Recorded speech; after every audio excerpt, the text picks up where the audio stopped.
Welcome to the EOB podcast, where we talk about the weekend's box office and the new openings this week. I'm Benno, and joining me is Sen Duong. So, Sen, are you there? Yeah, I'm here. You know what? Even though Spy opened at number one, I'm slightly disappointed by the.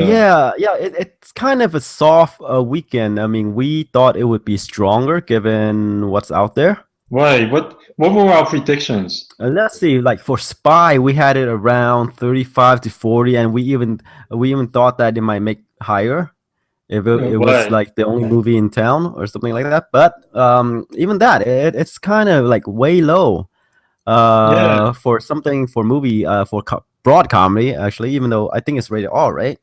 yeah. I think Yeah, it's rated yeah. So, R. so Yeah. so it's a rated R, so that limits the audience a bit. But still, we Mhm. thought it would be much better.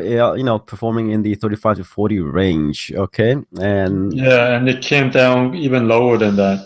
yeah, and I think on the Friday numbers, it was neck and neck with Insidious Chapter 3. Yeah, So that's not much separation there. But of course, the horror movies is pretty much front loaded, and then it got separation on Saturday and Sunday. But let's talk about Spy first. it was very entertaining. It is another Melissa McCarthy movie, and you know how like Jim Carrey early in his career. There's Jim Carrey in full Jim Carrey mode, like Ace Ventura mode, right? And then there's the mask where, he plays this normal person that just turns into Jim Carrey when he turns into the mask. And it's kind of like Melissa McCarthy's character in the movie where she plays kind of normal, and then she has this extra gear that she turns on, and she turns into foul mouth Melissa McCarthy, the Melissa McCarthy we know and love from Bridesmaid. Right. And it works well because if she's in full Melissa McCarthy mode all the time, people would get sick of it. But Hmm. I and think this, full Melissa McCarthy mode is Tammy. yeah, that's right, yeah. It's good that she can tone it down and Mhm. only go full Melissa McCarthy mode when she has to. Right, right. But then how do you explain the soft opening? I mean, even though it made 30 million, it's considered a disappointment, really. Yeah, what I wonder how other people in the industry were predicting, what they were predicting, because you and I were kind of on the higher end, and it definitely didn't reach our expectations. But I wonder what were the industry predicting? Were they Uh, predicting like us 35 to 40? I think they probably did, Oh, because okay. I mean, I'm sure they're surprised at the 30 million opening as well. Let me just check HSX just to see what the fans were Okay. predicting. Oh yeah. Okay, so people were predicting in the 38 million range. Maybe people are starting to get tired of Melissa McCarthy's shtick. Maybe because the movie is definitely a strong movie. I mean, on Rotten Tomatoes it has a 95% tomato meter, which is one of the year's best. And from watching the movie, it deserves that rating. Oh, I wonder if the rated R kept some people back. I don't know. Yeah, it's definitely possible. But I look at the numbers for this week. It's Mhm. kind of like soft all around. Maybe people were watching the NBA playoffs. Maybe, or it could be possible that school's out, right? Mhm. People just want to travel, so they're not in theaters. It could be, but usually when school's out, more people tend to go watch the movies though. Okay, then it could be the movie itself. The new movies that are out in theaters, it just doesn't capture the imagination, because Right. Spy to me looks funny, right? Yeah. Given the choice of all those the movies out, I would watch Spy, Mhm. right? But maybe it's just that Yeah, or maybe we're getting too much Melissa McCarthy. I mean, how many movies uh, has she made this year? I'm not sure, but it's definitely possible. It's like some people they wear on you unless you're Liam Neeson. Even then, Liam Neeson took a couple Uh, movies. yeah, even well, Liam Neeson, I think he's starting to wear on people. I know, but he was releasing like what, two movies a year, and they're pretty much the same movie. Yeah. Yeah, Spy is Melissa McCarthy's first movie this year. Ah, okay. Yeah, I don't know. It's too early to call it like, oh, Melissa. No one's watching Melissa McCarthy anymore. It's just like it's one movie. We'll have to see the next one. And And we have to look at this number in perspective. It is a number one movie over the weekend. It did gross 30 million. which is very good. Sure, it didn't do as well as what everyone in the industry, including us, were predicting, but no, it's still a #1 opening, and 30 million especially for comedy is nothing to scoff at.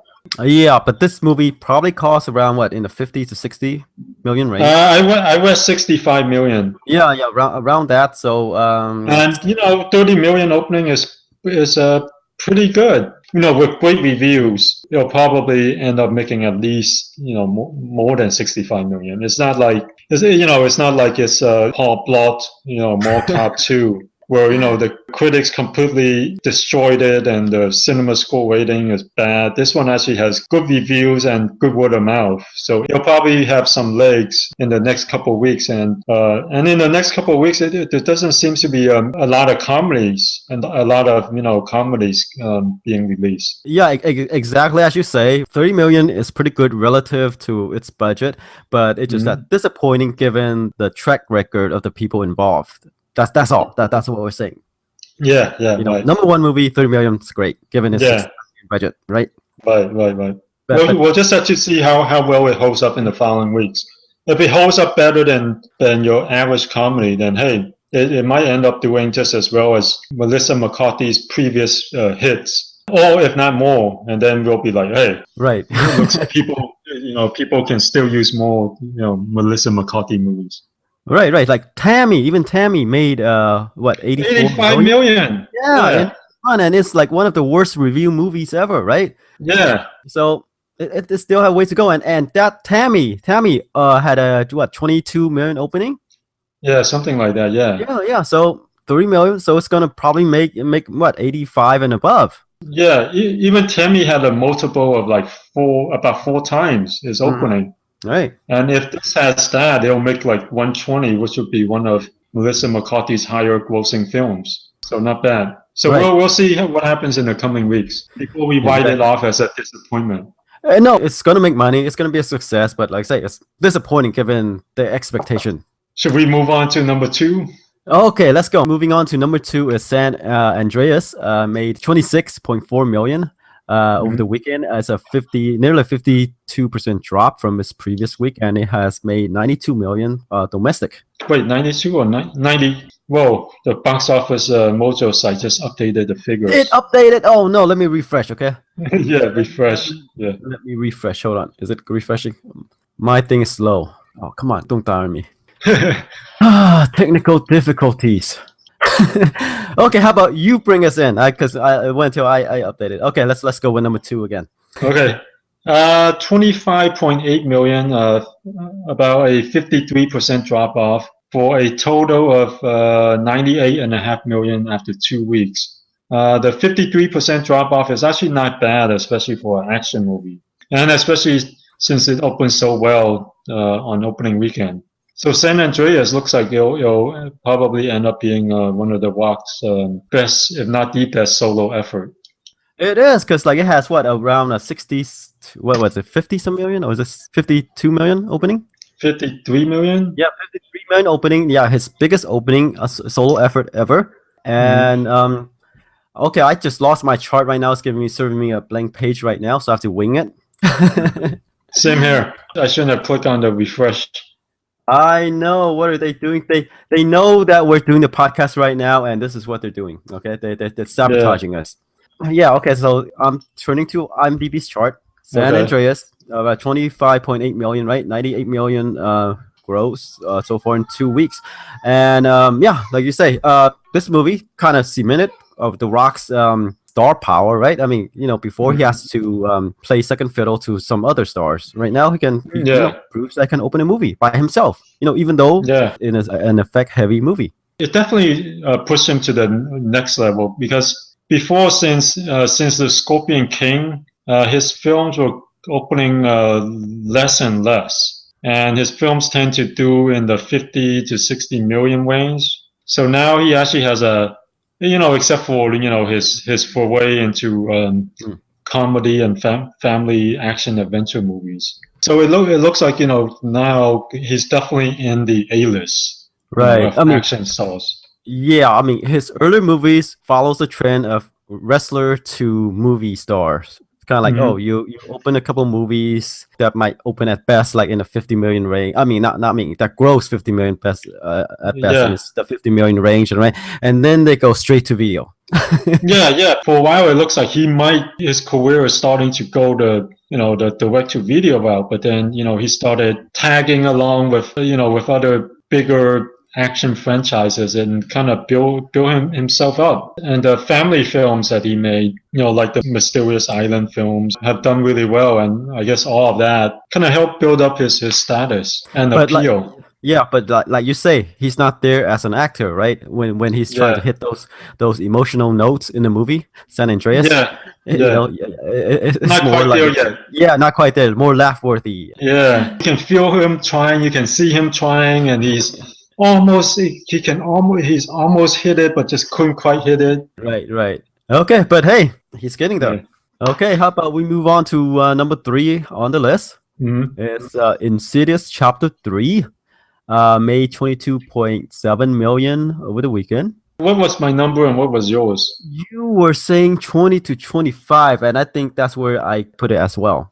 So we're there. We're good. We're kind of we're right on the marker with this one. I consider that pretty good. It's the 3rd chapter in the franchise, and the stars of the previous 2 films and the director are gone. This one's directed by, like you said last week, the writer. Yeah. Okay. I need to make a correction about this. The writer is actually a guy, and I guess the person who was in my mind was actually another actress. It's Shay Lin or Lin Shay. Oh, okay. So it's a guy who wrote the 1st and 2nd chapter of the Insidious, and with James Wan leaving to direct Furious 7. He has opportunity to step up behind the camera and direct the 3rd chapter. Yeah, and it's a pretty good outing for him.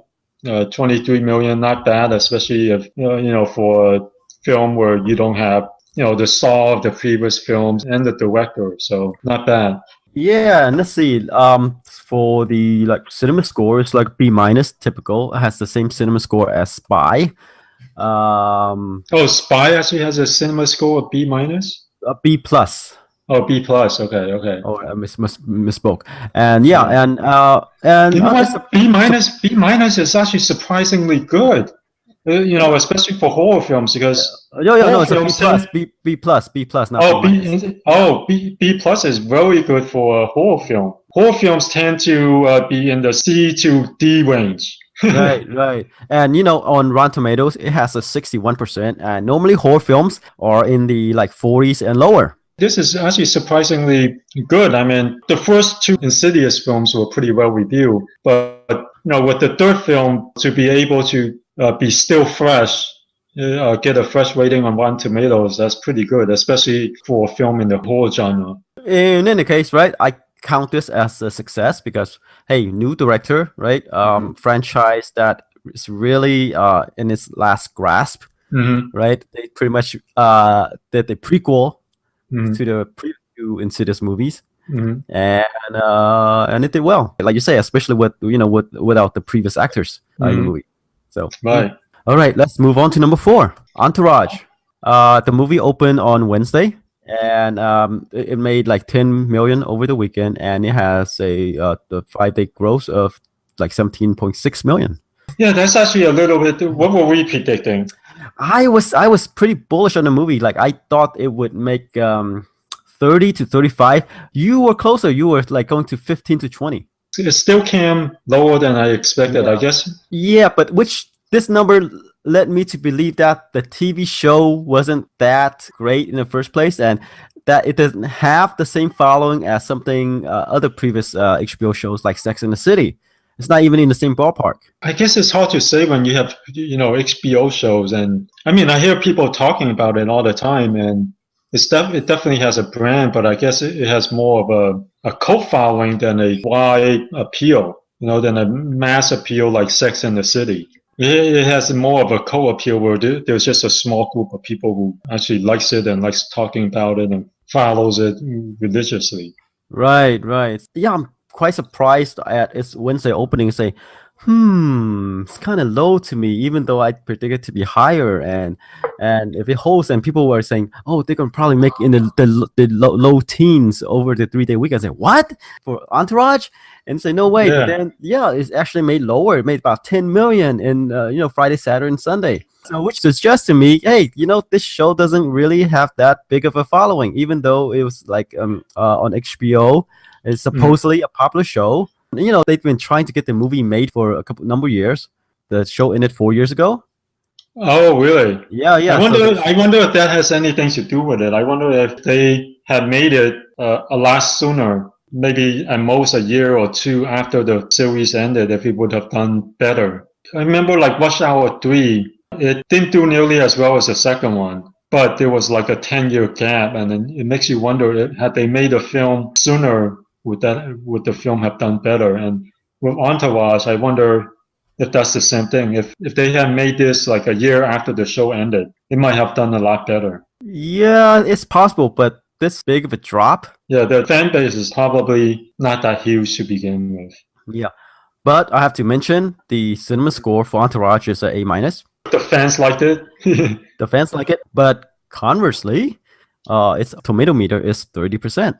Right. So it's one of those movies where critics hate, but audience seems to love. But again, maybe the people who went to watch the movie, right, who gave the A- cinema score, or fans of the show. And a lot of critics are probably watching this as, hey, and grading it on a movie. Critics are complaining about the same things that they like about the show. So they're like, these critics probably haven't seen the movie, the show. It's a standalone movie, right? So they kind of judge on that. I mean, you can't expect people to, watch like a couple seasons worth of TV show to watch the movie. Right. Plus, when they're grading it as a movie, not as a film adaptation of a TV show. Right. And of course, I read some reviews or some people that say that, hey, the movie is really like an extension of the TV show, which is like a long episode. Yeah, which episode for of the TV show. So yeah. Yeah, which for fans are like, hey, that's all I wanted. Okay, extremely disappointing to me, but I guess for the fans, they like it. But we thought it would have more fans than the ones who showed up during the weekend. Right, we thought it would be another Sex and the City like number, but no. Yeah, not even close. No, even. Okay, let's move on. Okay, Number 5, Mad Max Fury Road with 7.8 million, 45% drop off, it's been dropping off by the same percentage week after week. And after 4 weeks of release, it made 130 million. It's closing in at its 150 million budget. And worldwide, it's at 308 million, which is not bad. Yes, it's just disappointing here in the US for some reason. No, it seems like One of these movies is exactly what action fans would like. Like long chases, car stunts. Yeah, very imaginative. Yes, and you've alluded to that the director might be on drugs, even though we're not claiming anything. Yeah, for a movie that costs 150 million or more, they're just reporting 150. But I we'll just go by that figure. Okay, 150. It need to make more, right? But these days they have the overseas market, which can save them. Should they fail in the domestic box office. Yeah, the interesting thing here is I'm not sure what people's expectations were, but I was surprised when I saw the budget. I mean, were the originals that big of a hit? I thought the original films were more just, films that had a cult following, not films that a lot of people have seen and a lot of people love. So I was surprised that they would actually put in, WB would actually pour in 150 million, into, what I thought was more of a cult classic. So when I look at those terms, I'm like, whoa, right? It actually did pretty good. Yeah, but that's because I was expecting a film, a lower budgeted film. Yeah, well, here's something to keep in perspective. I'm going to read you some of the lifetime grosses for some of George Miller's movies, right? Mad Max is 8.7 million. The second movie, The Road Warrior, is 23.6 million. These are lifetime grosses in domestically right now. We're not counting international. I'm going by the Box Office Mojo chart, right? Let's see. There's the Mad Max Beyond Thunderdome, which is 36. The Witches of Eastwick, 63.7 million. Lorenzo's Oil, 7.2 million. Babe, Pig in the City, 18.3 million. Happy Feet, 198 million. Happy Feet 2, 64 million. Okay, you look at that resume, right? And you're the studio head to say, okay, I'm going to give that guy 150 million to make Mad Max Fury Road. Right. Back then, even, it's not like these are super hits. It's not like these are like movies that gross 100 million. These are just kind of like, movies that did solid, but not super mass appeal, No, no, those movies just had Mel Gibson. That's it. Otherwise, it's one of those. Seems like one of these movies that were direct to video. Except Mad Max Beyond Thunderdome, which had Tina Turner, and they trying to blow it up. Right. So which is why I'm so surprised that they were thinking, hey, this deserves a $150 million budget when the original films weren't super huge successes to begin with. I mean, maybe they were compared to the budget back then, but these aren't like Rocky, or Star Wars, movies that's done hundreds of millions of dollars. You know what? Maybe the pitch George Miller gave to Warner Brothers. This is Mad Max Begins, right? Oh yeah, right. You do this well, and you're gonna get Mad Max: The Dark Knight. Right. I guess that's it. Like 3 movies. A trilogy, trilogy, something for them to milk, and it has Tom Hardy, who stars on the rise, right? Yeah. So I guess that's it. And it so far is, like I said before, it's surprisingly well reviewed. I think it's done slightly, even with its huge budget, it's done slightly better than what people in the industry were expecting. So I think WB would call this a success. I think they already greenlit Mad Max 2. Oh yeah. I mean, they made their budget. They probably will make their budget back domestically, right? They're gonna make a profit overseas. The thing with this film is it's already getting a cult following amongst fans. So when the Blu-ray and DVD comes out, they're gonna gobble it up. So it'll probably make a killing on home video. So it is Mad Max Begins. I think so. All right. Let's switch gears and move on to number 6. Pitch Perfect 2 made 7.6 million over the weekend, and it has made about 60.8 million in its 4th week. Yeah. I mean, it's already a super huge hit. Pitch Perfect 2 and Mad Max Fury Road opened on the same week, right? On the same week, and their rankings is always kind of like tied to near each other. They're always like one spot above or below each other, right? Yeah. But Pitch Perfect 2 obviously is the more successful movie. It has made 160 million, and Mad Max Fury Road has made 130 million. Although Pitch Perfect 2 is dropping off quicker, though. It opened way better than Mad Max, but by this week it's already fallen below Mad Max on a weekly basis. Yeah, because of Pitch Perfect 2 huge opening, right? Obviously it's going to be ahead, but if you look at the per screen average, Mad Max Fury Road is actually higher than Pitch Perfect 2's. Yeah. So there's definitely some decent word of mouth going for Mad Max, especially for a weighted all action movie. Yes, and overseas, Mad Max Fury Road has the upper hand. Worldwide figure for Pitch Perfect 2 is 249, and Mad Max Fury Road is 307. So there you go. Let's move on to number 7. Tomorrowland, Brad Bird's Tomorrowland at 7.2 million, 50% drop off from the previous week, and after 3 weeks of release, it's made 76.4 million.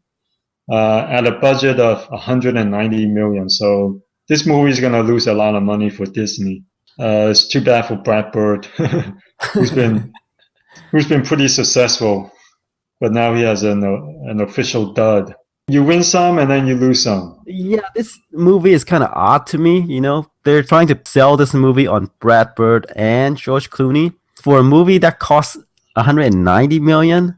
I thought they would need more, have more people to draw people in, and even though George Clooney's name's on it, I mean, he's not a 190 million guy, right? I mean, George Clooney surprisingly isn't a huge draw at the box office. His films, especially the ones that he writes and directs, or his films tend to open in the teens to 20 million range, but except for The Perfect Storm, they rarely open in the 30 to 50 million range. So with a 190 million budget, you would, like you said, you would expect him to have people who are bigger draws, like, who knows, Brad Pitt or something. Even Brad Pitt is not a 190 million guy. Who do you need then? Who's at 190 You need Tom Cruise. No, Tom Cruise is not there anymore, though. I mean, he's not there anymore.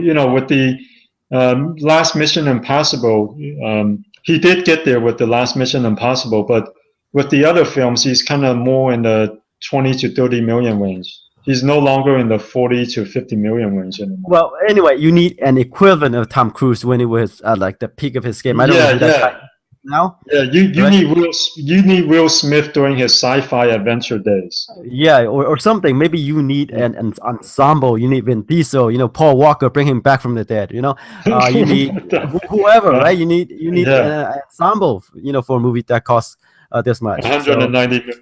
Yeah, maybe that's the thing. When your movie's budgeted at 190 million, you need the Ocean's 11 crew. Yes. You need George Clooney. You have to get George Clooney to call up Brad Pitt, and you need him to call up, everyone else who's in the Ocean 11 movies. Right. Call Julia Roberts. Yeah, Julia Roberts. Yeah, exactly. You need all of them. So I don't know what they were thinking with Tomorrowland. Yeah, right. Or who knows? You can always get Adam Sandler. He can always get his gang of. You can probably make this movie for 10 million. yeah, that's true. Yeah, that's true. And he can always get Chris Rock and Kevin James and Rob Schneider and. Right. And they'll always guarantee you a $45 million opening. Yeah, and for these comedies, it has potential to make even more. So who knows? But it's not a comedy. It's not. Yeah. But that's true though. Nowadays, it's hard to find someone who can open an original film in the 50 to 60 million range anymore. I guess there's always The Rock, because before you can always count on Will Smith. You put Will Smith in a sci-fi adventure, boom, 50, 60, 70 million dollar opening, no problem. But it no longer has that draw anymore. But nowadays, I don't see who else has that kind of appeal. Yeah, I mean, in the previous years, I read that studios might be trying to rein in the budget, but it doesn't seem like it with all these big budget movies. So I don't know. Yeah. All right, should we move on to number 8? All right, let's go. Number 8, Avengers: Age of Ultron. This week, 6.4 million, holding up decently well at 44% drop off. After 6 weeks of release, it has made 438 million, which is the best of the year so far and still going. This is a huge hit. The only thing is when you compare it to the first Avengers, which made like 600 million plus, 620, was it? Yeah, so when you compare to that, there's a huge drop off, but still, for a film that did 400 million is, nothing to be ashamed of. Yeah. It already crossed 1 billion worldwide. Mm-hmm. So a huge foreign box office will make up for what is a shortcoming here in the domestic box office. The worldwide figure is at 1.35 billion. It still has a ways to go before it can get to the first film, though. The first Avengers did 1.52 billion. Now it's looking like it might not get there, though. Domestically, the first movie made like 623 million. Its foreign take is like almost 900 million. The Age of Ultron, the foreign box office is kind of relatively the same, except it has a weaker domestic. Yeah, and I think everyone was expecting that to be the number 1 hit of the year, but worldwide. But it looks like Furious 7 on a worldwide level is the number 1 film of the year so far. It's at 1.51 billion. It still needs 10 more million worldwide to catch up to the first Avengers. Well, like I say, this is going to be re-released at some point, and it's going to push it over. All right, let's move on to number 9. Aloha. It's the Cameron Crowe romance movie. It made 3.2 million over the weekend. 66.5% drop off from its second weekend, and it made like 16 million so far.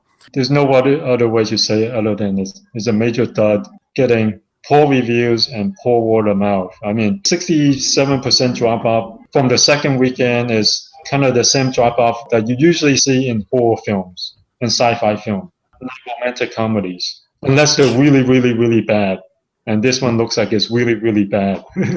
Yes, I mean, given the talent involved, right? Given the Yeah. setting, everyone expected except the Sony head at the time. Yeah. Everyone thought it would do No, better. no. Here's where Amy you're wrong. Pascal? No? Amy Pascal was expecting this to be crap. That's why she wrote all those Oh, emails. This is the one time where she's actually right because she complained about the Angelina Jolie movie, which did great. They complained about the Kevin Hart movie, which ended up doing great.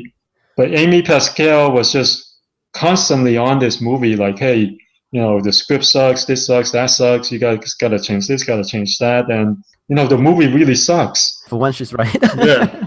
With Aloha, she's finally laughing. She can finally say, "I told you."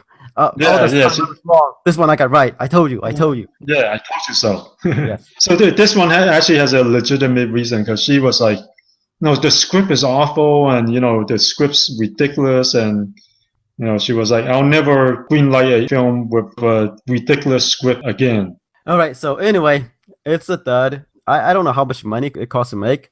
I suspect it's not cheap. It's probably in the 40s. Although Cameron Crowe's films, I don't think have always been expensive. It's not expensive, but I think this one is the location shoot. It's in Hawaii. So but then it's not a period piece. It is not, but then you have the air base, then everything. Yeah. So I think it's gonna cost some money. You have all these people to pay. Yeah, with all those stalls, I can see it in the, but I don't see it being much more than 40 million range. So. Yeah, like I say, it's probably in the 40 because people would take pay cuts to be in a Cameron Crowe movie. So. Right. Anyway, I mean, the best thing we can say about Aloha is that it's not Black Hat. Movie that only made 7.9 million in its domestic run. Unless it's a Adam Sandler movie, not cast another Caucasian woman in an Asian role. No, it's gonna happen again. Okay, let's move on. They don't need a last name. Why do they need a last name? But anyway, okay. Yeah. it's not an issue. All right, let's move on to number 10, Poltergeist, the remake. Made 2.7 million over the weekend and 44 million over 3 weeks. And like most horror films, they experience a 66% drop off. It's a huge drop off from the previous week, but hey, it's kind of expected in this genre. And I don't know, 44 million is it'll probably end up making about 50 million. I guess it's not a dud, but I'm not sure if they're completely happy with it. What do you think? So I think they thought it would do better, but it's one of those movies where their bets didn't pay off. Yeah, it's kind of just there. At least they're not going to lose money, but it's just kind of there and will be forgotten. And I'm sure Fox want to turn Poltergeist into a franchise. They're gonna make Poltergeist 2, Poltergeist 3, Poltergeist 4. Right, and then spin another spin-off or something like that, with the Paranormal Activities, right? I mean, say, hey, we're sitting on a better property, right? Poltergeist, people love that movie, right? I mean, why are we letting something called Paranormal Activity taking all the money? Surprisingly, for some reason, Michael Bay is able to find, Michael Bay seems to have this secret formula of remaking old horror films and making buttloads of money out of them, but it seems like other than him, other producers haven't been as successful. Jason Blum, he's making bank. That's his whole thing. Horror movies. Jason Blum. Yeah, you look at Jason Blum, you look at his resume, and you find a lot of these successful horror movies. The Paranormal Activity guy. Yeah, but he's not remaking. You know how Michael Bay remade all these horror classics like Texas Chainsaw Massacre, and he seems to have that secret formula to make these remake these old classics and have them make buttloads of money. Yeah, but Bay's formula it's everyone's formula is that you put young pretty things in the movie, have them running around screaming, right? But with Poltergeist, you don't have that. You have Sam Rockwell. Oh, I get you.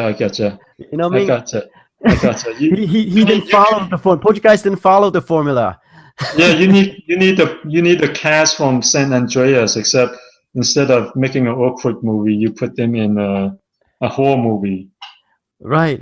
You need to fit them with tight clothes. It's gonna be raining. They're probably gonna end up in the lake, and they're gonna get wet. You know those things.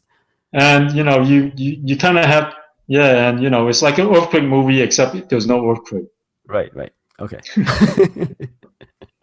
All right. We got through the top 10, I think. Let's move on to this week's opening. We have Jurassic World. And is that the only wide opening? That's the only wide release. That should be interesting. How do you think it's gonna do? Let's see. The movie is directed by Colin Trevorrow, whose only movie is indie called Safety Not Guaranteed, and they gave him this big budgeted sci-fi special effects movie. And it's what's the budget on Jurassic World? I don't know. It's expensive. Let's see if it's in the 200 million. Yeah, it's one of those movies where if you have to ask, you can't afford it. It's probably a lot. Yeah. Let me see. On IMDb and Wikipedia, it's listed as 150 million. On Wikipedia, it's listed as 150 to 180, and on IMDb, it's listed as 150. So I guess somewhere around that range. Yeah, 150 to 200. So. All right, 150 to 200 million. Yeah, it's pretty much the max of, well, not the max, but it's a typical, typical summer event movie. Yeah. So again, it's directed by the second-time director Colin Trevorrow, right? It stars Chris Pratt, who plays Star-Lord on Guardians of the Galaxy. It has Bruce Dallas Howard, the daughter of Ron Howard, and some other people. And, of course, dinosaurs. Let me see. The first Jurassic Park opened to 47 million and ended up doing 400 million domestically. The second Jurassic Park opened huge, 72 million, but only ended up doing 229 million domestically.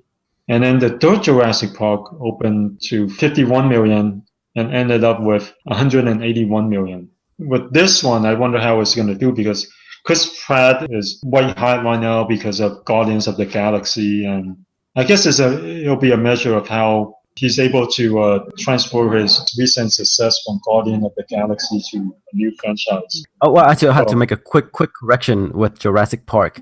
The movie, when it was released in 1993, grossed 357 million. In 2013, they re-released the movie in 3D, and it added another 45 million.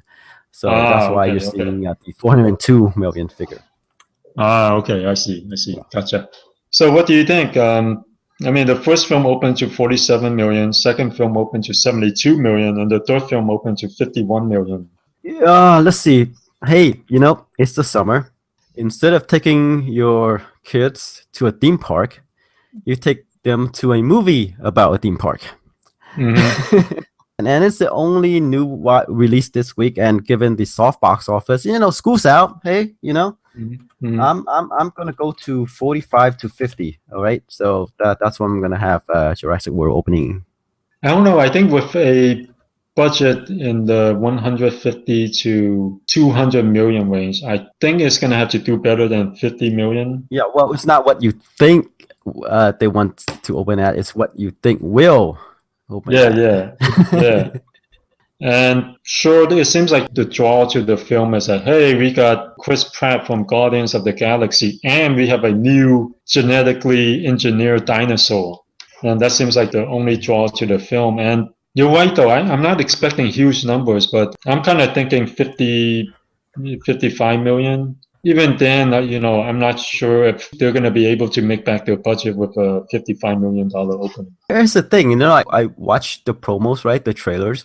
It doesn't look that good. It doesn't have. It doesn't have that wow factor. Yeah, it seems like, we're making really a theme park, right? But then a dinosaur escaped and causing havoc. It doesn't have the same scare, and thrills and tension as the first Jurassic Park. I feel like. The first one was definitely groundbreaking. Has groundbreaking special effects. We never seen dinosaurs that realistic before at the cinemas. And then, obviously The Lost World is a sequel. There's more, the effects are even better. There are more dinosaurs. And Jurassic Park 3, I think, offer like a more variety of dinosaurs. And then Jurassic World seems like, since you already saw every dinosaur you want to see in Jurassic Park 3, we're going to create a new one. And, that seems to be the only draw for this. And we have the Guardians of the Galaxy guy. Yeah, that's the thing too. And besides Guardian of the Galaxy, Chris Pratt, haven't really done anything, right? I mean, his headline. Well, the Guardians of the Galaxy, when besides, the movie, but that's a Marvel movie, pretty much they can stick any person in it and it'll do well. Yeah. Well, yeah. In some sense, that did way better than what a lot of people expected. I mean, it even did better than the Captain America movies, the Thor movies. So it did surprisingly well. Right, but I don't attribute that to Chris Pratt. I attribute that to the Marvel brand and the story. Yeah. Well, I mean, Chris Pratt, he did make it work though. I mean, there's some. I think when you see a movie work, like Indiana Jones, for instance, people like Harrison Ford, you take them for granted. Like they just make the film work, and it seems like this is one of those where Chris Pratt made the movie work. If you cast someone else, that kind of like loose, effortless comedy is kind of hard to do. When it works, it looks easy, so you think you can just plug anyone in there. But how often do you get a Harrison Ford? Not often. Okay, I buy that. But then I'm not sure if a movie like Jurassic Park needs Indiana Jones or needs a Chris Pratt character. I mean, the first movie didn't. Yeah, and the second movie didn't. Yeah, even though there is an Indiana Jones-like character. Yeah, exactly. The Jurassic Park movies don't need Chris Pratt.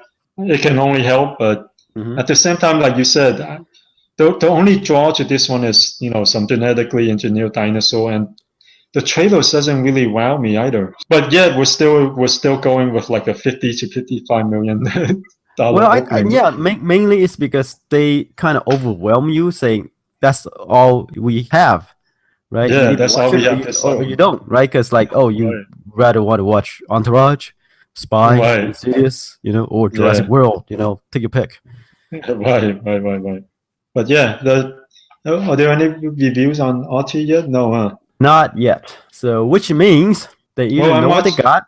I'm watching it tomorrow. There's a screening tomorrow, so at least they're not opening it on Thursday evening. No, because if they open it at Thursday evening, it means it's probably crap. They probably, they're probably expecting critics to slabber it. But when they open it on Tuesday, it's not too bad. Yeah, here's the thing. Like when they don't have like early previews of these movies, they either want to keep the surprise or it's crap. At least they're not screening this on Thursday evening. Okay. Then it's complete other crap. So okay. All right. Now it's just kind of like they're not super, like, hey, this is gonna be great, but they're like, this might be okay. Okay, so the movie's gonna probably be in the low 60s on Rotten Tomatoes. Yeah, I'm thinking like 50% range actually. Okay, all right. Keep your expectation low. Yeah. Yeah. But if they open this like Thursday evening, then it's like 0 to 10% range. Right. On Rotten Tomatoes. All right. And we'll see. Find out. Yeah, we'll find out come Tuesday. Yeah. All right. Yeah, Tuesday night. Yeah. And I'm sure there will be embargoes. You can't tweet or anything about it. But critics ignore the embargoes anyway. So right. They can't monitor everyone. So yeah, someone will put it up, and then every other critic's like, hey, they broke the embargo. I'm gonna break it too. Right. Okay, then we'll come back next week and see how Jurassic World did. Yeah, at the box office and on Rotten Tomatoes. Exactly. Should be exciting. See you guys next week.